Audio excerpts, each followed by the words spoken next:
Hey, this is Carlos. This is part 2 of my ultimate bit holder build.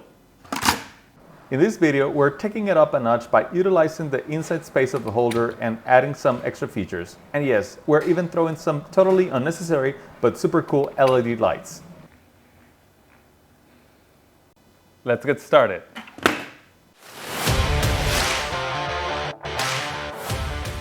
To build the internal structure of our holder, I first need to trace out the front and back panels for the internal drawer. I'll start by outlining the outer perimeter, then use a scrap piece of 1/2-inch plywood to offset the thickness of the existing holder.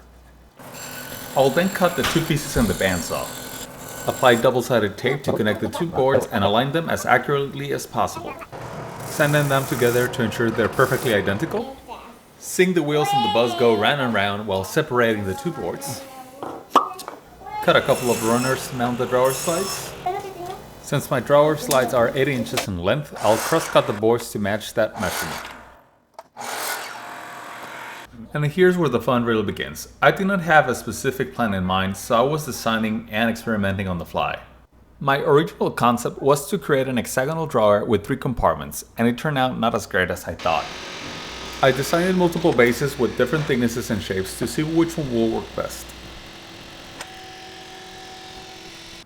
As you can see from my first attempt, using 3 compartments significantly reduces the available space, so I decided to simplify the design to a 2-sided panel, which maximizes the area and allows for more bit storage. Since we're using drawer slides for a smooth in and out movement, I need to cut notches to allow the slides to pass through the holder. I'll quickly make those cuts on the bandsaw. Give everything a quick sanding to smooth out the rough edges, and now we can move on to attaching the holders to the bases. I'll pre-drill the holes and secure the 3D printed parts to the holders with screws.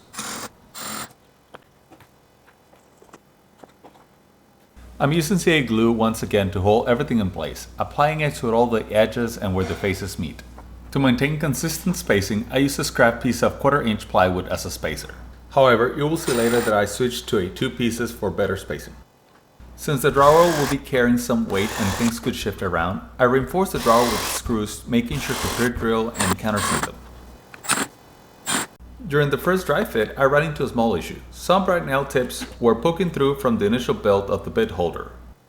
I did not take care of those earlier, so now I'll just file them down. It's a quick fix, nothing too serious. With this, things are looking much better now. Here, I just added a screw at the top to act as a temporary pull knob. I noticed a small gap, so I adjusted the position of the drawer slides to help level it out. This is where I end up using 2 1/4-inch spacers for better alignment.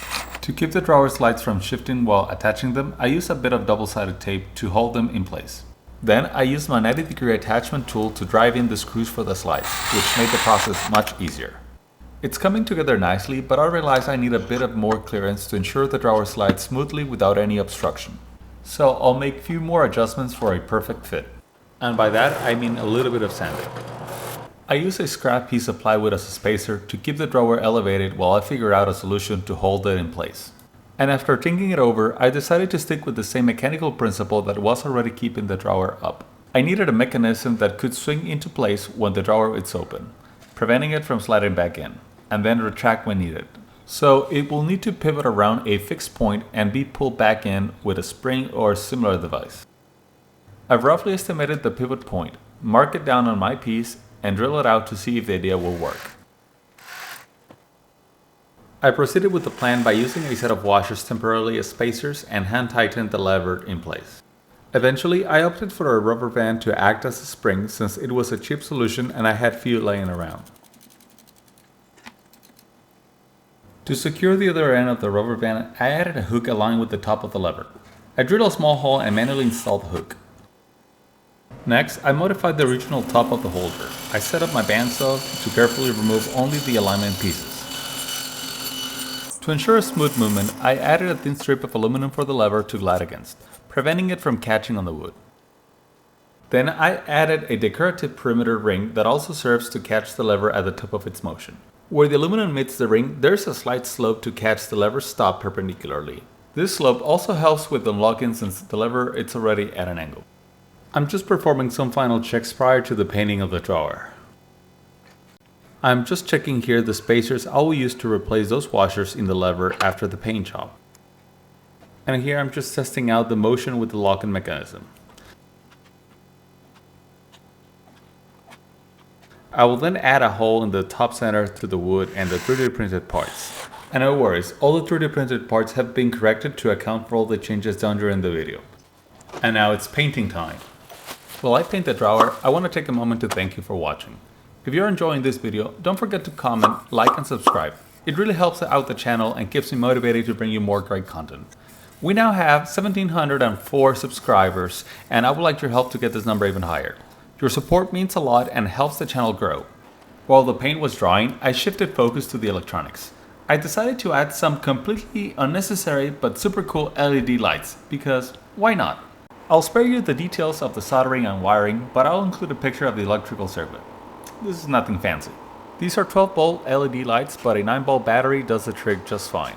The idea is for the LEDs to turn automatically on when the drawer is extended and turn off as soon as it's closed. Meanwhile, I printed a bunch of additional parts while working on the holder. Once the paint dried, I reassembled everything, reinstalled the drawer slides, added back the hook, glued the push block to the lever along with the spacer that will substitute the washers. Upon reassembly, I noticed that the lever was touching the upper part of the 3D printed support, so I trimmed a small section off and touched up the exposed wood with a black Sharpie. Now let's secure the guide and stop for the upper section of the lever. Once that's in place, we can attach the lever itself and test its motion with the rubber band. This will ensure everything moves smoothly and the locking mechanism works as intended. With the lever mechanism functioning properly, we can now move to securing the battery compartment. You might not notice in the video, but I pre-marked the location for both LED strips using the 3D printed cover that will hide all the edges. I routed the wires and secured them with black hot glue to have a nice camouflage. As a quick test, I twisted the wires together to check if everything was working correctly. A little more hot glue to keep the wires in place. And once I confirmed everything was functioning as expected, I went ahead and soldered all the connections for a cleaner, low-profile setup. A bit of electrical tape followed by more hot glue keeps everything secure, and yes, I know it looks a bit messy at this point, but don't worry, I'll be adding a cover later to clean up the appearance. Now I'm attaching one half of the edge cover, securing it with CA glue. This not only helps redirect the LED lights slightly downward, but also enhances the overall aesthetics of the bit holder. Next, I'll glue the micro switch onto the cover I use for the wires. The idea here is for the switch to only be triggered when the drawer is fully open, which is why I position it right next to the lever mechanism. Lastly, I'll temporarily remove the battery so I can work on the rest of the holder without any issues. I did a quick dry fit to make sure everything aligned perfectly, then move on to attaching the top of the holder. I applied a generous amount of CA glue and secured it from underneath using pin nails for extra stability. With the top firmly in place, I finally added holders for my Forstner bits. To secure the Forstner bit holders, I used CA glue and reinforced them with a small screw inserted from the inside. I designed multiple files to accommodate different setups, whether you want to place them on the left or right side as in my bit holder, or mount them flat on the wall, or even use them in a drawer configuration. You can grab all these 3D printing files for free on my printables account, link in the description below. I alternated the holders to neatly fit my 5 most used Forstner bits.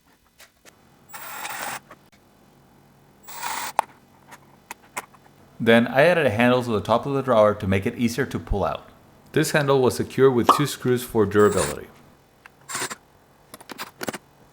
For those of you paying close attention, you will notice the 5th holder. Most of the bits had similar dimensions, so I was able to use the same design for multiple holders. The top holder, however, was secure only with CA glue since there was not enough room to add a screw.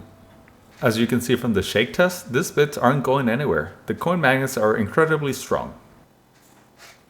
If you're interested in any of the tools or materials I use in this build or in my previous video, I've linked my affiliate products in the description below.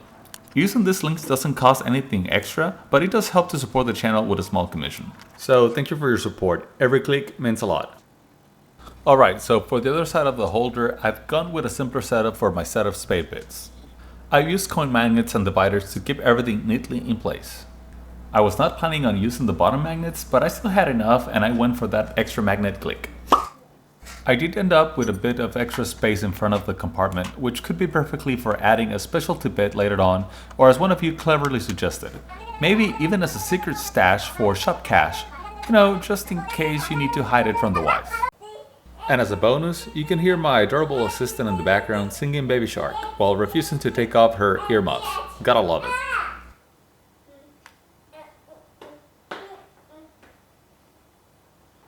So here's a look at the final product. The extra weight of all the tools really helps it lower down smoothly. With just the push of a button, you can activate it from the front or the back and it works perfectly every time. The LED light just turns on when the drawer is fully extended and turns off as it drops back down. Really adds a nice touch. And now the final inspection. Wow.